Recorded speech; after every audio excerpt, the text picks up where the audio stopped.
Gold, trusted gold buyers. మీరు తాకట్టు పెట్టిన బంగారాన్ని విడిపించి ఈ రోజు ఉన్న మార్కెట్ ధరకు కొనబడను.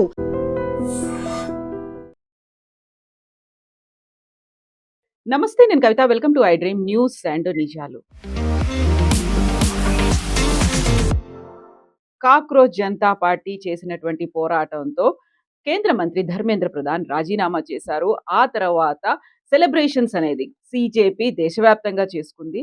అక్కడే కేంద్ర ప్రభుత్వం కూడా హై పవర్డ్ కమిటీని ఏర్పాటు చేసింది. గతంలో ఇన్ఫోసిస్ లో వర్క్ చేసి ఆ తర్వాత దేశవ్యాప్తంగా ఆధార్కి సంబంధించి చాలా కీలకంగా వ్యవహరించినటువంటి నందన్ నీలేకరి ఆధ్వర్యంలో ఇప్పుడు హై పవర్డ్ కమిటీ వ్యవహరించబోతోంది. ఫాస్ట్ ట్రాక్ కోర్టులు, ఆ తర్వాత హై పవర్డ్ కమిటీ, దీంతోనే సరిపోతుందా? నెక్స్ట్ కావాల్సిందేంటి? కేవలం రాజీనామా చేయడం వల్లే సమస్యకు శాశ్వత పరిష్కారం అయితే లభించదు అనే మాట చెప్తున్నప్పటికీ నెక్స్ట్ ఏం చేయాలి? సిజేపీ విజయం సాధించింది అనుకున్నప్పుడు కేంద్ర ప్రభుత్వం ఓడిపోయిందా, తలొగ్గిందా? ఇదే రాజీనామా ముందెందుకు చేయలేకపోయారు? మనతో పాటుగా ఉన్నారు సీనియర్ జర్నలిస్ట్ సురేష్ కొచ్చతిల్ గారు. సార్ నమస్తే. సో సిజేపీ అయితే ఒక విజయాన్ని సాధించింది, సెలబ్రేషన్స్ అనేవి ఉన్నాయి. బట్ అక్కడే కేంద్ర ప్రభుత్వం కూడా చెప్తుంది, విదేశాల్లో ఇదే కనుక పరిస్థితి వస్తే వాళ్ళని షూట్ చేసేవాళ్ళు, షూటెడ్ సైట్ ఆర్డర్స్ ఉండేవి అనేది. మేము చాలా ఫ్రీ హ్యాండ్ ఇచ్చాము, వాళ్ళకి కావాల్సినటువంటి పర్మిషన్స్ ఇచ్చాము, ఇవన్నీ చేశాము అనే మాట చెప్తుంది. బట్ రాజీనామాకి సంబంధించి ఎందుకని ఇమ్మీడియట్ గా రెస్పాండ్ అవ్వలేదు కేంద్రం? దానికి కారణాలు ఉన్నాయి. ఇన్ఫ్యాక్ట్ మనం న్యూస్ చూస్తే ఇవాళ గిరిరాజ్ సింగ్ చెప్పారు, union minister, that Dharmendra Pradhan already రాజీనామా చేయడానికి రెడీగా ఉన్నారు. అండ్ ఇప్పుడు లేటెస్ట్ డిమాండ్ ఏంటంటే సిజేపీది రాజీనామా చేసిన ధర్మేంద్ర ప్రధాన్ ఓబీసీ, కానీ తీసుకొచ్చిన ప్రహ్లాద్ జోషి ఏమో బ్రాహ్మిన్. ఎందుకు తీసుకొచ్చారు బ్రాహ్మిన్ని? మీరు ఒక ఎడ్యుకేషన్ వాళ్ళకి ఇప్పుడు తెలిసిపోయింది, ధర్మేంద్ర ప్రధాన్ బాగుంటే ఆయనే తీసుకురమ్మంటారు ఇప్పుడు కావాలంటే. ఎనీవే, ధర్మేంద్ర ప్రధాన్ రాజీనామాతోని మనం కంపారిజన్ కర్ణాటకలో చూడాలి. మధు బంగారప్ప ఎడ్యుకేషన్ మినిస్టర్, అక్కడ లీక్ అయింది, 4 పేపర్ లీక్ అయింది. లీక్ అయినప్పుడు నిన్న డీకే శివకుమార్ స్టేట్మెంట్ ఏమి ఇచ్చారంటే, మంత్రి గారు ఎందుకు రాజీనామా చేయాలి? పేపర్ లీక్ అయితే అది ఇండివిజువల్ ఒఫీషియల్స్ వాళ్ళ మీద చర్యలు ఉండాలి. ఇన్ఫ్యాక్ట్ ఇప్పుడు దాకా జరిగిన లీక్ అంతా పోనీయండి, ఇక్కడి నుంచి లీక్ అయితే డిస్ట్రిక్ట్ కలెక్టర్స్ రెస్పాన్సిబుల్ ఉంటారంట. ఆలోచించండి. ఒక సైడు ఇదే కాంగ్రెస్ పార్టీ ధర్మేంద్ర ప్రధాన్ రాజీనామా చేయాలి చెప్పి ధర్నా చేశారు, అది చేశారు, ఇది చేశారు ప్రధానమంత్రి ఇంటి ముందు. ఇప్పుడు వాళ్ళే అంటున్నారు, కాదు మంత్రి ఎందుకు రాజీనామా చేయాల్సింది ఒఫీషియల్స్ మీద చర్యలు ఉండాలి. ఎనివే ధర్మేంద్ర ప్రధాన్ రాజీనామా చేశారు. ఆయన రేపు ఐ వోంట్ బి సర్ప్రైజ్ ఆయన, ఎందుకంటే ఈజ్ అ మాస్టర్ స్ట్రాటజిస్ట్. పోల్స్లో మీకు తెలిసింది, హర్యానాలో గెలుపు, మహారాష్ట్రలో గెలుపు, ఛత్తీస్గఢ్లో గెలుపు, West Bengal and of course Bihar, ఈ రాజ్యాలన్నీ, and Odisha his home state. ఇక్కడ అన్ని ఎలక్షన్ స్ట్రాటజీలో ఒక ముగ్గురు ఉన్న అమిత్ షా, ధర్మేంద్ర ప్రధాన్ అండ్ భూపేంద్ర యాదవ్, వీళ్ళు ముగ్గురు ఒక ట్రయాంగులర్ ఫోర్స్ అనమాట బీజేపీలో. సో బహుశా రాబోయే ఉత్తరప్రదేశ్ ఎలక్షన్లో ధర్మేంద్ర ప్రధాన్ని కీలకంగా ఒక పొజిషన్ ఇస్తారు. ఎందుకంటే అక్కడ 430 సీట్లు ఉన్నాయి, దానికి పోటీ జరగబోతుంది. 2027 ఎలక్షన్ చాలా పెద్ద లాజిస్టిక్ రోల్ అనేది ఉండబోతుంది. ఆయనకు ఆల్రెడీ క్రూషియల్ రోల్ ఉంది. ఈవెన్ ఆయన మినిస్టర్ ఉన్నప్పుడు కూడా చాలా క్రూషియల్ రోల్ ఆయన పాటించారు. ఇప్పుడు ప్రాబ్లం ఏమొచ్చిందంటే, నిన్న రాత్రి ఒక 5 స్టార్ హోటల్లో వీళ్ళు పార్టీ చేశారు, డ్యాన్స్ అంతా. అది పెద్ద కాంట్రవర్సీ అయింది. చనిపోయిన వాళ్ళ పేరెంట్స్ అడుగుతున్నారు, దీనికైనా మేము మిమ్మల్ని సపోర్ట్ చేసింది? 5 స్టార్ హోటల్ వెళ్ళి డ్యాన్స్ చేయడానికి చేశారా? ఇదేనా మీ రియల్ కల్చర్ అని చూపించారు. దాంతోపాటు చాలామంది పిల్లలు మోదీ గారు వ్యతిరేకంగా పోస్ట్ పెట్టిన వాళ్ళని ఢిల్లీ పోలీసు ఇవాళ పొద్దున్నుంచి నోటీసులు ఇష్యూ చేయడం మొదలుపెట్టారు. వాళ్ళ వ్యతిరేకంగా ఉన్న వాళ్ళ సోషల్ మీడియా హ్యాండిల్స్ నుంచి ఆ పోస్ట్ తీసేశారు, ట్విట్టర్ కానివ్వండి, ఇన్స్టాగ్రామ్ కానివ్వండి. ఇప్పుడు చాలామంది ఏడుస్తున్న, కేరళలో ఒక ట్రాన్స్జెండర్ ఉంది, ఆమె మోదీ గారు అమ్మగారు మీద ఆరోపణ చేశారు.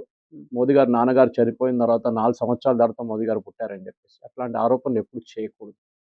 ఇప్పుడు ఆమె ఏడుచుకుంటా నన్ను థ్రెటన్ చేస్తున్నారు, నన్ను కొడతా అంటున్నారు, చంపేస్తా అంటున్నారు అని చెప్పి ఏడుస్తున్నారు. నేను ఆ రోజే చెప్పాను, మీకు గుర్తుంటుంది, ఇదన్నీ చేసేటప్పుడు బాగుంటుంది, ఈ కాక్రోచ్ వాళ్ళు గిక్రోచ్ వాళ్ళు అందరూ ఉంటారు, కానీ ఏ రోజు అజిటేషన్ అయిపోతుందో వీళ్ళొక్కరు కూడా కనిపించారు. అది మనం ఢిల్లీలో జామియా మిలియా ప్రొటెస్ట్లో చూసాం, జాదవ్పూర్ యూనివర్సిటీలో చూసాం, వెస్ట్ బెంగాల్. ఆ పిల్లల మీద ఇప్పుడు కూడా కేసులు నడుస్తున్నాయి. వేరే అజిటేషన్ చేసిన వాళ్ళందరూ మాయమైపోయారు కంప్లీట్గా. కాంగ్రెస్ వాళ్ళు కానీ, సమాజ్వాదీ పార్టీ కానీ, వెస్ట్ బెంగాల్లో తృణమూల్ కాంగ్రెస్ కానీ, వాళ్ళు ఎవ్వరు సపోర్ట్ చేయట్లేదు ఈ పిల్లల్ని. ఇప్పుడు బీహార్లో చూడండి, అరెస్ట్ చేశారు చాలామంది. ఈవెన్ ఇప్పుడు సిజేపీ వాళ్ళు చెప్తున్నారు, ఎవరెవరు క్రిమినల్ యాక్టివిటీ చేశారో మీరు వాళ్ళ మీద చర్యలు తీసుకోవచ్చు. గవర్నమెంట్ ఏం చెప్పారంటే, అష్యూరెన్స్ మేము మీ మీద కేసు విత్డ్రా చేస్తామని. And law and order is a state subject, central government దాంట్లో ఏం చేయలేరు. అది కూడా కాదు, సపోజ్ మీ కారు ధ్వంసం చేశారనుకోండి రైట్స్లో, మీరు కోర్టుకెళ్ళి ఎఫ్ఐఆర్ ఫైల్ చేసుకొని మీరు కాంపెన్సేషన్ క్లెయిమ్ చేయొచ్చు. ఎవరి దగ్గర నుంచి? ఎవరు ఆర్గనైజ్ చేశారో వాళ్ళ మీద నుంచి. సో మొన్న ఢిల్లీ హైకోర్టులో ఒక పిటిషన్ ఫైల్ చేశారు and Delhi high court has accepted it. That ఏదేది నష్టాలు జరిగిన రెస్టారెంట్ మీద రాళ్ళు విసిరారు, చాలా గ్లాసెస్ పలిపోయినాయి, రెస్టారెంట్ ఫ్రంటేజ్ అంతా పోయింది కొనాట్ ప్లేస్లో, కార్లు ఆల్మోస్ట్ ఒక 26 కార్లు కొంచెం చేశారు, ప్రైవేట్ కార్స్, దాని మీద ఉన్న చర్యలు, ఇట్లాంటి చాలా మటుకు డ్యామేజెస్ కోసం ఫైల్ చేశారు. ఇప్పుడు అభిజిత్ అంటున్నారు, సౌరవ్ అంటున్నారు, మేము ఆర్గనైజ్ చేయలేదు ఇది, మేము ఓన్లీ ఫెసిలిటేట్ చేసాం, ఆర్గనైజ్ చేసిన వాళ్ళు చాలామంది ఉన్నారు. ఎనీవే అది కోర్టు అదంతా యాక్సెప్ట్ చేయరు. పాసిబ్లీ వాళ్ళ మూవబుల్ ప్రాపర్టీస్ని ఫ్రీజ్ చేసేస్తారు వారం లోపల. ఇది చాలా మటుకు ఇంపార్టెంట్. మీకు విక్టరీ అన్నారు కానీ నిన్నటి నుంచి ఒక్కరు కనిపించట్లేదు.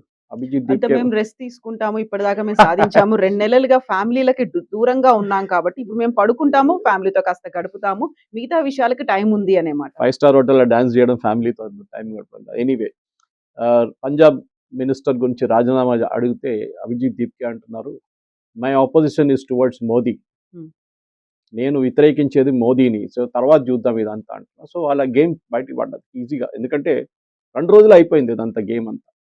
ఇప్పుడు వాళ్ళు కర్ణాటకలో మధు బంగారప్ప ఎవరని చెప్పి ఆనంద రంగనాథన్ గారి పేరుతో చెప్పేదాకా ఆమ్ ఆద్మీ పార్టీ వాళ్ళకి అక్కడ ఉన్న ఎడ్యుకేషన్ మినిస్టర్ పేరే తెలియదు. ఆలోచించండి. అంటే ఆమ్ ఆద్మీ పార్టీ ఎందుకంటే is officially said yesterday Abhijit Deepke that I'm an Aam Aadmi party man, నేను అరవింద్ కేజ్రీవాల్ గారితోనే ఉంటాను ఎప్పుడు, నాకు పార్టీ నుంచి ఇప్పుడు దాకా నేను రాజీనామా చేయలేదని చెప్పి చాలా క్లియర్గా చెప్పారు. ఎనీవే ఇప్పుడు మీరు చెప్పిన దాని ప్రకారం నందన్ నీలకేని తీసుకొచ్చి మోదీ గారు, మనం చూసుంటారు, మోదీ గారు ఒక వీడియో రిలీజ్ చేశారు ఇన్స్టాగ్రామ్లో. రాహుల్ గాంధీ అంటారు నేనే ఇన్ఫ్లుయెన్సర్, దీప్కే అంటారు నేనే ఇన్ఫ్లుయెన్సర్, మా వీడియోలు చూడండి, కాక్రోచ్ జనతా పార్టీ రాగానే 100 million people join the party అని చెప్పారు. మోదీ గారు ఒక వీడియో సెల్ఫీగా తీసుకుని ఒక వీడియో రిలీజ్ చేస్తే 330 మిలియన్ వ్యూస్ వచ్చింది దానికి. అండ్ దాన్ని ఇన్స్టాగ్రామ్ వాళ్ళు when they did the social media audit on that, దాంట్లో 95% ఇండియా నుంచి. ఆలోచించండి. సో కాల్డ్ జెన్జీకి తెలిసిపోయింది ఇప్పుడు ఎవరు యాక్చువల్ సపోర్ట్ ఉందని. దాని తర్వాత ఆయన ఒక కంగ్రాచులేటరీ వీడియో రిలీజ్ చేశారు, దానికి 190 నుంచి ఇవాళ పొద్దున వచ్చేదాకా 210 మిలియన్ వ్యూస్ వచ్చింది. అండ్ ఈ రోజు కూడా ఇంకొక reel. So Modi he's realized one thing, ఆయన ఫార్మల్గా కూర్చొని మన్ కీ బాత్ చేస్తున్నట్లు వీడియో చేయక్కర్లేదు, just put a video on the front and it will go viral. So Nandan Nilekani కమిటీని ఎందుకు అపాయింట్ చేస్తారంటే మోదీ గారికి నందన్ నీలకేని గారికి చాలా మంచి వర్కింగ్ రిలేషన్షిప్.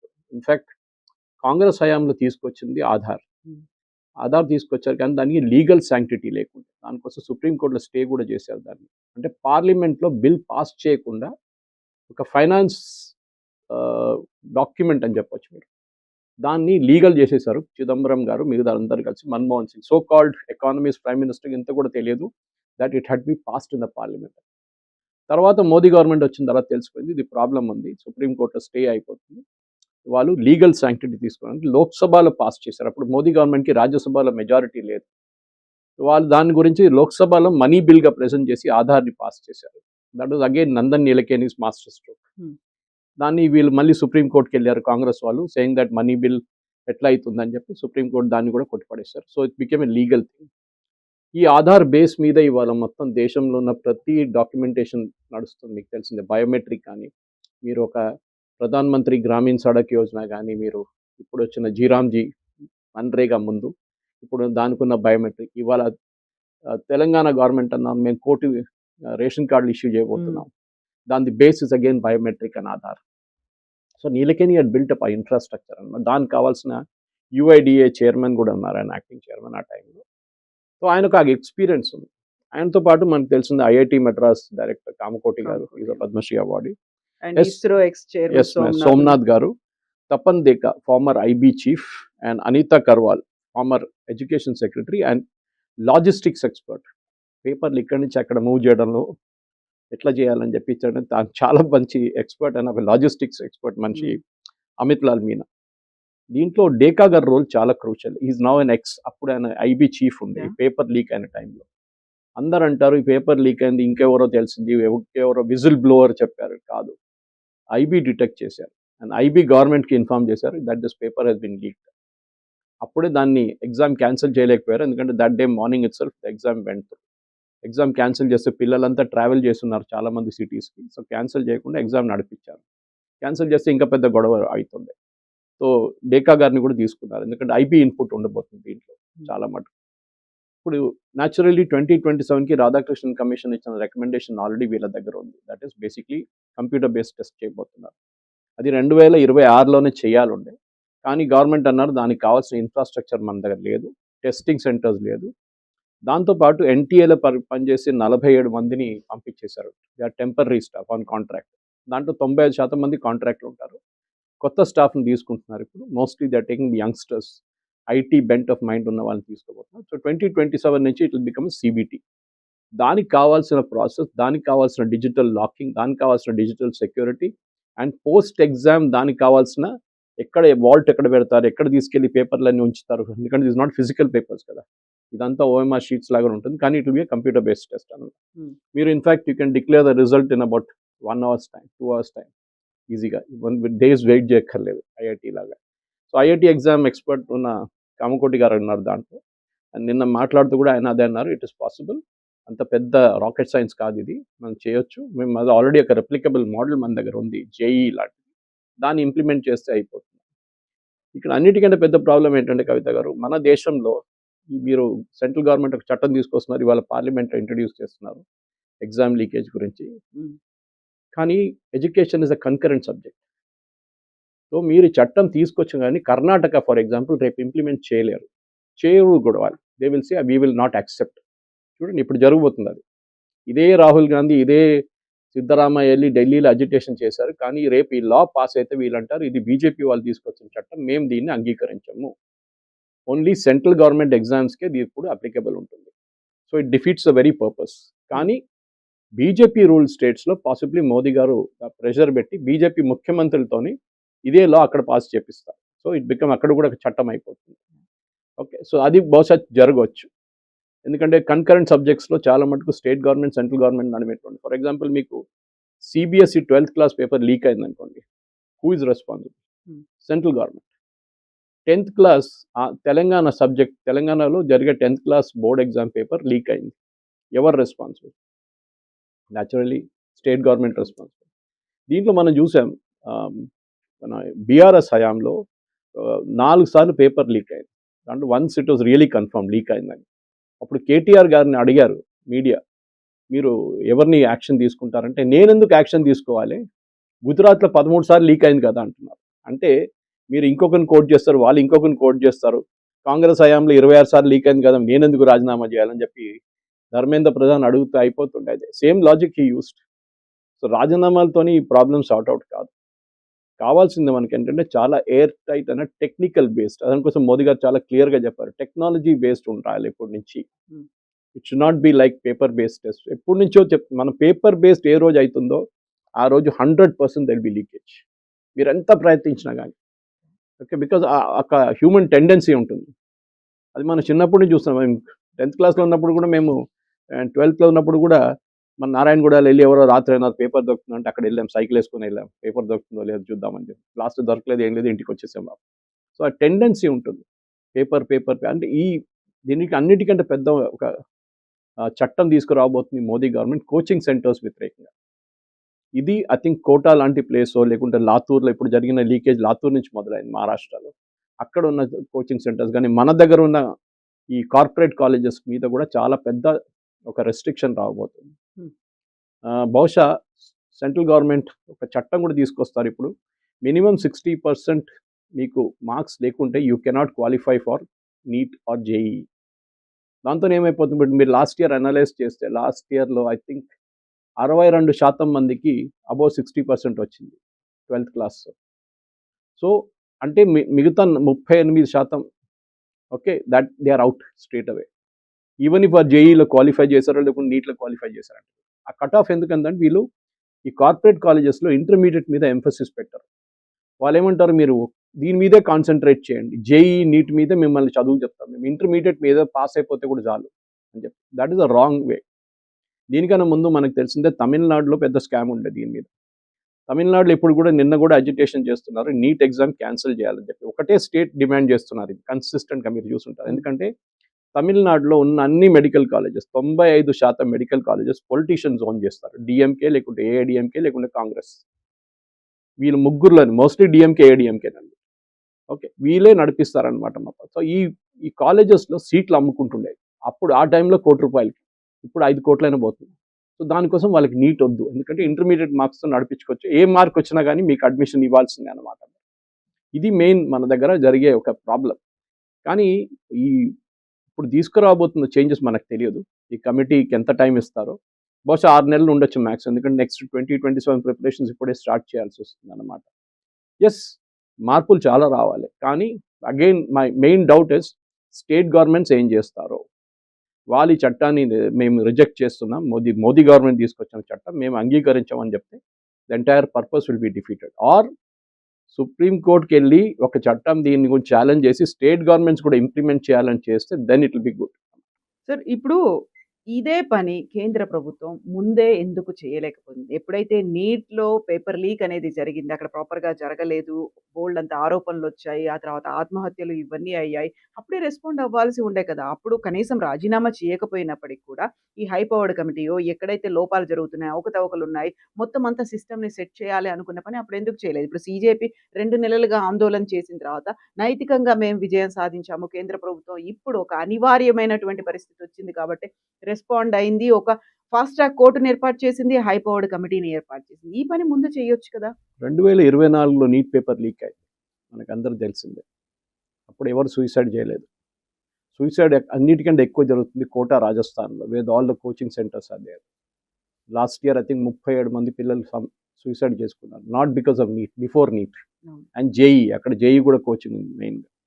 సో పిల్లల మీద ఉన్న ప్రెషర్ అది సపరేట్, అది మనం దాని గురించి దీనికన్నా ముందు కూడా మాట్లాడాం. Parents are responsible for it. Okay, unrealised dreams. మీకు 21 లక్షల మంది పిల్లలు నీట్ ఎగ్జామ్ రాస్తున్నారు, సీట్లు 1,32,000. చెప్పండి, ఇప్పుడు దాంట్లో క్వాలిఫై అయింది ఈసారి 11 లక్షల మంది క్వాలిఫై అయ్యారు. అంటే 21 lakhs నుంచి 11 lakh కట్ ఆఫ్ మార్క్ దగ్గర వచ్చారు, 600 ప్లస్ మార్క్స్ దగ్గర. కానీ ఈ 11 లక్షల మందికి సీట్లు వస్తుందా? అది కూడా రాదు. నిన్న ఒక వీడియో ఐఐటి ఖరగ్పూర్ నుంచి ఒక స్టూడెంట్ ఒక వీడియో రిలీజ్ చేశారు. ఆయనకి ఫస్ట్ టైం ఆయన రాసినప్పుడు 542 ర్యాంక్ వచ్చినాయి and he could not get a seat. Okay, కానీ 542లో రిజర్వ్ కేటగిరీలో వచ్చిన స్టూడెంట్కి సీట్ వచ్చింది. So he was upset. కానీ ఆయన చెప్పారు, నేను మళ్ళీ నా బుక్స్కి వెళ్ళిపోయాను, 1 year నాకు లాస్, అది మళ్ళీ కూర్చొని చదువుకొని 52వ ర్యాంకో 53వ ర్యాంక్ వచ్చింది. ఆయనకు కావాల్సింది ఏరోస్పేస్, కానీ ఐఐటి మద్రాస్. కానీ 53 ర్యాంక్ వచ్చి, అంటే వేలాది మంది రాసిన తర్వాత కూడా 53 ర్యాంక్లో కూడా ఆయనకు అడ్మిషన్ రాలేదు. So he had to go and take admission in IIT Kharagpur, same subject aerospace. So మనం అడుగుతుంది ఏంటంటే, ఇప్పుడు ఒక పెద్ద డిమాండ్ ఏమొస్తుందంటే మెరిట్ కావాలన్నా ఇది, or you should have non merit based things. ఎందుకంటే కట్ ఆఫ్ మీరు చాలా కిందకి తీసుకొస్తే స్టాండర్డ్ కూడా పడిపోతుంది automatically. Anyway that's a matter of debate, separate debate. ఎందుకంటే ఈ రిజర్వేషన్ పాలసీ కానీ అంబేద్కర్ గారు 10 సంవత్సరాలు అని చెప్పారు, కానీ ఆ 10 సంవత్సరాలు పెంచుకుంటూ we're at 75+. We still haven't sorted out the issue. Economically based weaker సెక్షన్స్కి రిజర్వేషన్ తీసుకొచ్చాం, అక్కడ కూడా చాలా మటుకు మ్యానిపులేషన్ నడుస్తుంది.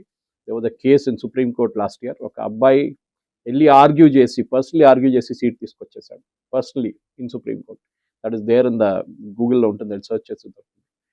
ఇప్పుడు జరగబోయేది, మీరు అడిగిన ప్రశ్నకి ఇది ఎందుకు ముందు చేయలేదంటే చాలా మటుకు దానికి కారణాలు ఉన్నాయి. ధర్మేంద్ర ప్రధాన్ ఇది ఇంప్లిమెంట్ చేశారు, కానీ ఆయన ఇంప్లిమెంట్ చేసిన దాన్ని సిబిటి మోడ్లో తీసుకురావడానికి చాలామంది వ్యతిరేకించారు, ఎస్పెషలీ కోచింగ్ ఇన్స్టిట్యూట్స్.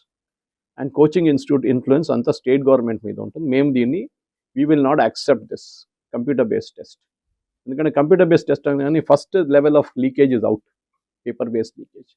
చట్టాలు స్టేట్ గవర్నమెంట్ ఇంప్లిమెంట్ చేయనియరు. ఇప్పుడు కూడా నేను చెప్తున్నాను, అది మోదీ గవర్నమెంట్ ఎంత ప్రయత్నం, లక్కీలీ బీజేపీ దగ్గర ఆల్మోస్ట్ 28 స్టేట్, ఐ థింక్ 23, 24లో directly they are ruling. So they can get it done, not an issue, పెద్ద ఇష్యూ కాదు అది. ఓన్లీ తమిళనాడు, కర్ణాటక అండ్ బహుశా హిమాచల్, ఒక చిన్న స్టేట్, అది అంత పెద్ద ఇష్యూ లేదు అక్కడ. కానీ కేరళ, ఈ 4 స్టేట్లోనే ఈ ప్రాబ్లం రాబోతుంది. వీళ్ళు ఇంప్లిమెంట్ చేయకపోతే then they will depend on the local laws అన్నమాట. కానీ పిల్లలకి మనం కావాల్సింది, కవిత గారు, మనకు తెలిసిందే, పిల్లలు మన దేశంలో ఇప్పుడు ఎగ్జాంపుల్ ఇచ్చాను, ఐఐటి కూడా అంతే, 17 లక్షల మంది రాస్తారు, సీట్స్ ఆర్ వెరీ లెస్. ఐఏఎం 1% సక్సెస్, 1 to 2%. అప్పుడు ఎప్పుడు ఉంటుంది ఈ ప్రెషర్? ఎందుకంటే కాలేజెస్ అండ్ స్కూల్స్ వాళ్ళ కోచింగ్లో, వాళ్ళ మెథడాలజీలో వాళ్ళు చదువు చెప్పట్లేదు.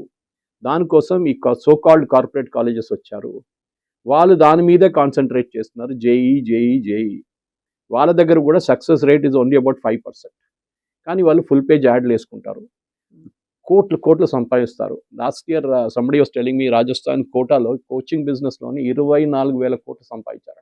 Only in single single Place. City of course they have multiple affiliations across the country అన్నమాట. ఆలోచించండి, that is a business.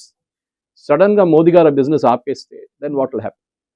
For example ఈ కమిటీ రికమెండ్ చేస్తారు కోచింగ్ సెంటర్స్ మీద they should be centre wise result publication. Hmm. Kota నుంచి ఎంతమంది qualify అయ్యారు, లాతూర్ నుంచి ఎంతమంది క్వాలిఫై అయ్యారు, హైదరాబాద్ నుంచి ఎంతమంది క్వాలిఫై అయ్యారు, సిద్దిపేట నుంచి ఎంతమంది qualify, you will suddenly see a huge difference. అంటే ఈ కోచింగ్ సెంటర్ మాఫియా ఎక్కడ ఉంది? ఎందుకంటే ఈ కేసులో కూడా మనం చూసాం, ఈ లీక్ చేసిన వాళ్ళు డైరెక్ట్ అమ్మింది ఫస్ట్ ఇండివిజువల్స్ కాదు, they sold it to coaching centres. Coaching centre హెడ్స్కి అమ్మారు, కాలేజెస్కి, వాళ్ళు దాన్ని డిస్ట్రిబ్యూట్ చేసుకున్నారు వాళ్ళకి. ఎందుకంటే వాళ్ళకి ర్యాంక్స్ కావాలి, ఫుల్ పేజ్ యాడ్లు వేయాలి కదా వాళ్ళకి, అప్పుడు కదా నెక్స్ట్ ఇయర్ వచ్చాయి వాళ్ళకి అడ్మిషన్, మళ్ళీ కోట్లు అక్కడి నుంచి వస్తాయి. సో ఆ మాఫియాని కట్ ఆఫ్ చేస్తే బహుశా Nandan Nilekani is very tough with such things. ఆయన చేయాల్సింది ఈ కోచింగ్ మాఫియాని మీరు ముందుకు లోపు. సొల్యూషన్ ఏంటి దానికి? పిల్లలు మళ్ళీ ఎగ్జామ్ రాయాల్సిందే కదా. అంటే కాలేజెస్ వాళ్ళ కోచింగ్ ఇంప్రూవ్ చేయాల్సి వస్తుంది. ఎందుకంటే మన దగ్గర పుట్టంగానే పిల్లలు అమ్మాయినో అబ్బాయినో నీట్లో జేఈ పంపి డిసైడ్ చేసుకుంటారు కేజీ క్లాస్ నుంచి. అది ప్రాబ్లం మన దగ్గర, ఎస్పెషల్లీ తెలుగు స్పీకింగ్ స్టేట్స్లో. If you go to Kerala, మా దగ్గర నర్సింగ్కి ఎక్కువ డిమాండ్ ఉంది. ఓకే, మీరు you will always think why nursing. మన దగ్గర ఇక్కడ హైదరాబాద్లో ఎంతోమంది కేరళ నుంచి వచ్చే అమ్మాయిలు ఇక్కడ నేర్చుకుంటున్నారు, నర్సింగ్ నేర్చుకుంటున్నారు. అది వాళ్ళ ప్రయారిటీస్ ఉంటుంది సపరేట్. ఇక్కడేమో ఇంజనీరింగ్ చేసి యూఎస్కి వెళ్ళాలి. ఈ ఉన్న దానికి మార్పులు మోదీ గవర్నమెంట్ తీసుకొస్తున్నాయి చూడండి, దాన్ని ఇంప్లిమెంట్ చేయాలంటే చాలా మటుకు ఒకటి టెక్నాలజీ బేస్డ్ సొల్యూషన్స్ కావాల్సి వస్తుంది.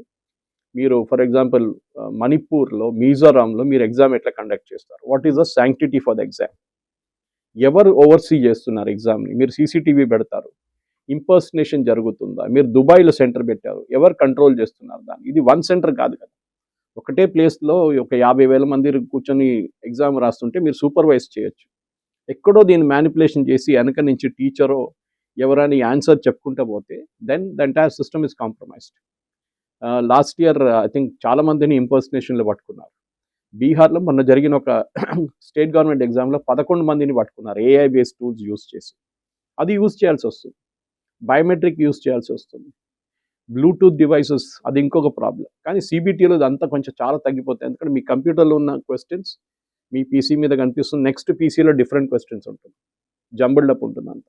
సో ఈ టెక్నాలజీ వైజ్ అదన్నీ చేయొచ్చు, కానీ దానికి అన్నిటికీ ఒక హ్యూమన్ ఇంటర్ఫియరెన్స్ ఉంది.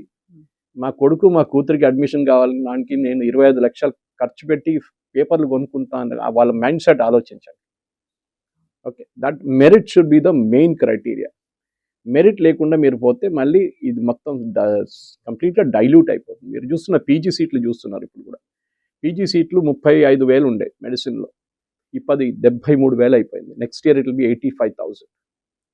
ఆలోచించండి, దీనికన్నా ముందు లేకుంటుండే. ఇప్పుడు పీజీ సీట్స్ వేకెంట్గా పడింది, which is the criminal waste. ఎందుకంటే క్వాలిఫై చేయలేకపోతున్నారు ఎగ్జామ్లో. మీన్స్ వాళ్ళ స్టాండర్డ్, వాళ్ళు ఎంబీబీఎస్ చేసినప్పుడు ఉన్న స్టాండర్డ్ నుంచే వాళ్ళకి చాలా మటుకు ప్రాబ్లం వచ్చేస్తుంది. ఇంకోటి అంటే ఇన్ సర్వీస్ డాక్టర్స్కి ప్రిఫరెన్స్ ఇస్తున్నారు కొన్ని స్టేట్స్లో. అది కోర్ట్స్ కూడా కరెక్ట్ తప్పట్లేదు, correct, it's good thing to have in service doctors also అన్నారు. ఇదన్నీ ఈ సిస్టమ్ మన దగ్గర ఇప్పుడున్న కవిత గారు, మన దగ్గర ఉన్న రేషియో ఏంటంటే 1:1,000 డాక్టర్స్ ఉన్నారు మన దగ్గర, which is WHO standard. WHO set చేసిన స్టాండర్డ్ అంటే 1:1,000 ఉంటే ఇట్స్ ఎ గ్రేట్ థింగ్. కానీ మన దగ్గర కొన్ని స్టేట్స్లో 1:452 కూడా ఉన్నారు, కేరళ అండ్ తమిళనాడు, అక్కడ డాక్టర్లు ఎక్కువ. ప్రాబ్లం ఏంటంటే ఈవెన్ అమంగ్ డాక్టర్స్ కూడా మనం ఓన్లీ టెస్ట్ గురించి ఆలోచిస్తున్నాం. కానీ టెస్ట్ పాస్ అయ్యి 5.5 సంవత్సరాలు, 5 years and then ½ year of internship అంతా హౌస్ సర్జన్సీ చేసిన తర్వాత వీళ్ళు బయటకు వచ్చి వీళ్ళకి వచ్చే జీతం 25,000 రూపాయలు, 15 నుంచి 25,000 రూపాయలు. ఒక ఆర్డినరీ ఏం చెప్తారు డేటా ఎంట్రీ ఆపరేటర్కి దానికన్నా ఎక్కువ వస్తుంది. ఇది ప్రాబ్లం అన్నమాట. దెన్ ఎంబీబీఎస్ ఎవ్వరు పట్టించుకోరు. So you have to do PG. పీజీలోనే మళ్ళీ వస్తుంది, ఒక్కొక్క స్పెషలైజేషన్లో మీరు చూస్తారు, ఒక్కొక్క హాస్పిటల్లో ఇక్కడ ఉన్న డిఎన్బి కోర్సెస్ కోసం ఒక్క సీట్ ఉంటుంది, పల్మనాలజీ 1 seat, ఆర్థోపెడిక్స్ 2 seats. మీరు ఎట్లా కాంపీట్ చేస్తారు చెప్పండి? The problem is that. రెండవది ఫ్యాకల్టీ రిక్వైర్మెంట్. మీరు పెంచుకుంటూ పోతే ఫ్యాకల్టీ ఎక్కడి నుంచి ఉంటారు? ఎస్పెషలీ మెడిసిన్లో it's a big problem faculty. మీరు అన్ని ఇన్స్టిట్యూట్లు ఐఐటీ లెవెల్కి రారు, జేఈలో చూస్తే కూడా, ఇంజనీరింగ్లో కూడా కొన్ని ఇన్స్టిట్యూట్స్ ఉంటే they will not even qualify for that standard. ఇదన్నీ మనకు ప్రాబ్లం వస్తుంది అన్నమాట. చాలా మటుకు ఇన్స్టిట్యూట్స్ని లాస్ట్ 5 సంవత్సరాల్లో అప్గ్రేడ్ చేశారు. ఈ అప్గ్రేడ్ చేసిన ఇన్స్టిట్యూట్లు ఇప్పుడు కూడా పేరెంట్ ఇన్స్టిట్యూట్తో కంపేర్ చేస్తే ఎక్కడ లేరు. అది ప్రాబ్లం. సో టాప్ 5 అంటారు ఐఐటీలు ఎప్పుడు కూడా. ఖరగ్పూర్ కానీ, కాన్పూర్ కానీ, ఢిల్లీ కానీ, బాంబే కానీ, మెడ్రాస్. మిగతా కొత్త ఐఐటీలు అంటే వాళ్ళు ఇప్పుడు వద్దు, మాకు తర్వాత చూసుకుందాం, ఇది ఫస్ట్ 5 మాకు ఇది కావాలి admission. That is where the problem is come. కానీ ఇట్స్ గుడ్ మూవ్. ఎందుకంటే దీని తర్వాత ఈ స్ట్రక్చరల్ చేంజెస్ ఎన్టీఏలో తీసుకురావాల్సిందంటే, ఎన్టీఏ ఇది ఒక్కటే ఎగ్జామ్ కాదు వాళ్ళు కండక్ట్ చేసి, చాలా ఎగ్జామ్స్ కండక్ట్ చేస్తారు, జస్ట్ లైక్ యూపీఎస్సీ. సో ఆ స్ట్రక్చరల్ చేంజెస్ కూడా ఎన్టీఏలో ఏం తీసుకొస్తారు చూడాల్సింది. గవర్నమెంట్ మార్పులు అనేది it's a constant process. Charles Darwin చెప్పినట్లు అడాప్షన్ ఇస్ బిగ్గెస్ట్ ఫార్మ్. మీరు అడాప్ట్ చేయకపోతే యూ విల్ డై. ఎవల్యూషన్ లో పార్ట్ అది. It's a part of it. మీరు 30 సంవత్సరాల ముందు చూసిన ఎగ్జామ్ కాదు ఇప్పుడు ఉన్నది. 30 సంవత్సరాల ముందు మన దగ్గర ఎంట్రన్స్ ఎగ్జామ్ లేకుండే. We're going purely on based on marks. దాని తర్వాత మార్పులు వచ్చాయి. మన దగ్గర ఎంసెట్ ఉండే. ఇప్పుడు ఎంసెట్లో ఇంజనీరింగ్ వెళ్ళిపోయింది, సారీ మెడిసిన్ వెళ్ళిపోయింది, ఇంజనీరింగ్ మిగిలిపోయింది. సో దాని ఇంపార్టెన్స్ తగ్గిపోయింది. కాలేజెస్ ఇప్పుడు ఎంసెట్ గురించి అసలు మాట్లాడలేదు. So this is where the entire process is coming అన్నమాట. మనం ఎవల్యూషన్ చేస్తూనే ఉండాలి.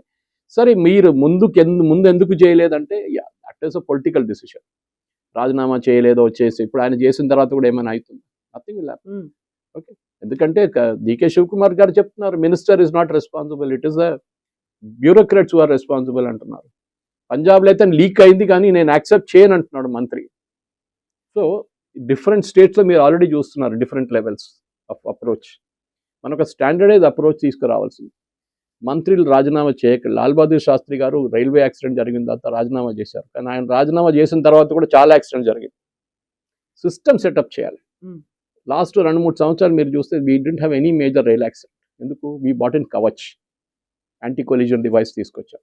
అది చేయాలి మనం. అది కాకుండా మంత్రి రాజీనామా చేయాలంటే ఇవాళ అశ్విని వైష్ణవ్, రేపు ఇంకొకరు వస్తారు, ప్రహ్లాద్ జోషి గారు వచ్చారు, మళ్ళీ ఏదైనా లీక్ అయితే ప్రహ్లాద్ జోషి గారు రాజీనామా చేస్తారు. దాంతో ప్రాబ్లం ఆగిపోదు. ఆ ఫ్రేమ్ వర్క్ ఉండాలి మన దగ్గర.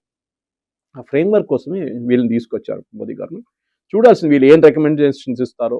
ఇంప్లిమెంటేషన్స్ ఎలా ఉంటాయి? నేషనల్ ఎడ్యుకేషన్ పాలసీ అనేది తీసుకొచ్చిన తర్వాత స్కిల్ డెవలప్మెంట్ కోసమో, నాలెడ్జ్ అనేది ఎలా డెవలప్ అవ్వాలి, వీటన్నిటి కోసం రికమెండేషన్స్ ఉన్నాయి. వాటిని ఎన్ని స్టేట్స్ ఫాలో అవుతున్నాయి? దీని మీద ఒక ఈ విజిలెన్స్ అనేది ఏదో ఉందా, మానిటరింగ్ ఉందా, అది ఇంప్లిమెంట్ అవుతుందా లేదా, ఎవరు చూస్తారు? ఈ ప్రాబ్లం ఏంటంటే మనలాగానే there are 2 other countries same problem ఉన్నది. సేమ్ ప్రాబ్లం కాదు, సేమ్ ఎగ్జామ్ ప్రెషర్ ఉన్నది. ఒకటి చైనా అని ఒకటి జపాన్. వాళ్ళకు కూడా ఒక నేషనల్ ఎంట్రన్స్ ఎగ్జామ్ ఉంది. చాలా పెద్ద, చైనాలో 1 నెల ముందు జరిగింది అది. కంప్లీట్ చైనా షట్ డౌన్ చేశారు ఆ రోజు. వాళ్ళు ఓన్లీ వాళ్ళ పిల్లలకి వెళ్ళడానికి ఉన్న ట్రాన్స్పోర్ట్ ఒకటే ఇచ్చారు. పేరెంట్స్ వాళ్ళు కూర్చోడానికి కొన్ని హోటల్స్లో అకామిడేషన్ ఇచ్చారు, పక్కన ఉన్న హోటల్స్లో. చాలా చేశారు వాళ్ళు అట్లాంటివి. మీరు ఇదే టెన్షన్ మీరు యూరోప్లో చూడరు. You don't see it in US. ఎందుకంటే వాళ్ళ దగ్గర ఉన్న most of the top level colleges అన్నీ ఒకటే స్టాండర్డ్లో ఉంటుంది. మన దగ్గర ఐఐటీస్ ఉంది, ఎన్ఐటి ఉంది, బిట్స్ పిల్లాని ఉంది, దాని తర్వాత అంతా కచరా.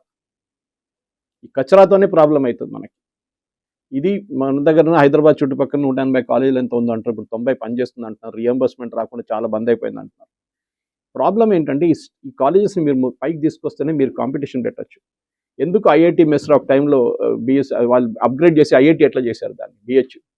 ఇట్లాంటి చాలా కాలేజ్ని అప్గ్రేడ్ చేయొచ్చు మీరు, కానీ ఆ స్టాండర్డ్కి రాలేదు. అప్పుడేమైతుంది, నెంబర్ ఆఫ్ సీట్స్ పెరిగిపోతుంది. 132 నుంచి రేపు 5 లక్షలు అయితే chances of qualifying is more. కానీ ఇప్పుడు మీరు యూఎస్ చూస్తే అదే వాళ్ళ advantage. They have all good colleges. వాళ్ళ దగ్గర కూడా సబ్ స్టాండర్డ్ ఉంది. కానీ మన దగ్గర ఏంటి, 90% is sub standard, 10% is IIT. దీన్ని మనం we have to bring it up. రెండోది, మన దగ్గర మీరు చెప్పినట్లు స్కిల్ ఎడ్యుకేషన్ అనేది లేదు. ఇప్పుడు కూడా మనకు కావాల్సింది ఐటీఐలు. చాలా ఐఐటీలు అయిపోయినాయి, చాలా. ఇంకా ఇట్స్ గెటింగ్ డైల్యూటెడ్ స్టాండర్డ్స్. ఐటీఐలు తీసుకురండి, ఐటీఐని అప్గ్రేడ్ చేయండి. That is very important. Technical education, ఎందుకంటే మన అందరికీ మన ప్రాబ్లం ఏంటంటే, ఒక ఎలక్ట్రీషియన్ గారంటే ఎలక్ట్రీషియన్ పని నేను చేయను, నాకు ల్యాప్టాప్ కావాలి, నాకు చిన్న చూపు తక్కువ ఉంటుంది. నేను నా పెళ్లి అయినప్పుడు రేపు ఏం చెప్పుకుంటే ఎలక్ట్రీషియన్ చెప్తే నాకు అమ్మాయి ఇవ్వరు నాకు. ఇది వాళ్ళ లాజిక్ అన్నమాట. పేరెంట్స్ కూడా అంతే, నేను అబ్బాయి ఐటీ చేశాడు, ఏం చేశాడు ఐటీ తర్వాత అడగకండి. దిస్ ఇస్ ఆ లెవెల్లో. ఎందుకంటే ఇప్పుడు ఒక టెక్నీషియన్, ఒక ఎలక్ట్రీషియన్ కానీ, కార్పెంటర్ కానీ నాకు మీకన్నా ఎక్కువ సంపాదిస్తారు. వాళ్ళు రియలీ వర్క్ హార్డ్ అనమాట, ఏసీ మెకానిక్స్ కానీ. కానీ దానికి మన దగ్గర దర్ ఇస్ హిస్టారిక్లీ ఒక లో లెవెల్ జాబ్గా చూసుకుంటారు దాన్ని. జిహెచ్ఎంసీలో పనిచేస్తున్న మన డీసీలో ఒక రిపోర్ట్ వచ్చింది టైమ్స్లో కూడా, వాళ్ళకి జీతం 65,000 రూపాయలు అంట. ఇది అండ్ ఐ రియలీ అప్రిషియేట్. కష్టపడి పనిచేస్తారు రోడ్డు మీద పొద్దున్న సాయంత్రం దాకా. 65,000 ఇవ్వండి, నో ప్రాబ్లం. అదే టైంలో జిహెచ్ఎంసీలో డేటా ఆపరేటర్ చేస్తున్న, అది కూడా temporary posting, okay, contract job, వాడికి 35,000 జీతం. ఆలోచించండి. So we have got our priorities totally screwed, completely skewed అయిపోయింది మన ప్రయారిటీస్. దాన్ని మార్చాలి ఇప్పుడు. దానికి మనకు కావాల్సింది ఏంటంటే టెక్నికల్ ఎడ్యుకేషన్ ఇంప్రూవ్ చేయాలి. ఓకే, ఓ పాత ఫియట్ కార్ వేసుకొని ఐటీఎల్ నేర్పించడం కాదు. ఫియట్ కార్ పోయింది ఇప్పుడు. Now you come to the age of EV. మీరు పిల్లల్ని ఆ ట్రైనింగ్ ఇవ్వండి అని చెప్తున్నాను. ఎంతో they will be lakhs and lakhs of jobs ఈ ఈవీ ఫీల్డ్లో రాబోతుంది. కానీ are we ready for it? లేదు. మన దగ్గర మ్యాన్ పవర్ లేరు. అది పెద్ద మీరు ఏ కంపెనీ దగ్గర అడగండి, వాళ్ళంటారు మా దగ్గర man power, train man power లేరు, మేము తీసుకొని ట్రైన్ చేయాల్సి వస్తుంది వాళ్ళు. That is first correct. I think దీని తర్వాత మోదీ గవర్నమెంట్ చేయాల్సింది అది. ప్రధానమంత్రి కౌశల్ యోజన ఎందుకు ఫ్లాప్ అయిందంటే this is because of this reason. State గవర్నమెంట్కి అప్పగించారు, state governments didn't take it seriously. వాళ్ళు ఫండింగ్ ఆపేశారు, ఫండింగ్తో అన్నీ ఆగిపోయింది. ఇక్కడే అక్కడ పెద్ద మార్పులు. Because once you sorted out JEE is only 1,32,000 కవిత గారు. మన పాపులేషన్ అంతా, మన యంగ్స్టర్స్ పాపులేషన్ అంతా. మనకు కావాల్సింది base is 99% is this below the radar. వాళ్ళ టెక్నికల్ ఎడ్యుకేషన్ మనం పెంచుకోవాలి. Of course there is commerce stream ఉంది, మైక్రోబయాలజీ స్ట్రీమ్ ఉంది, ఫార్మా స్ట్రీమ్ ఉంది. They are people going in to that also. చాలా పెద్ద డిమాండ్ ఉంది pharma field actually. Thank you so thank you very much.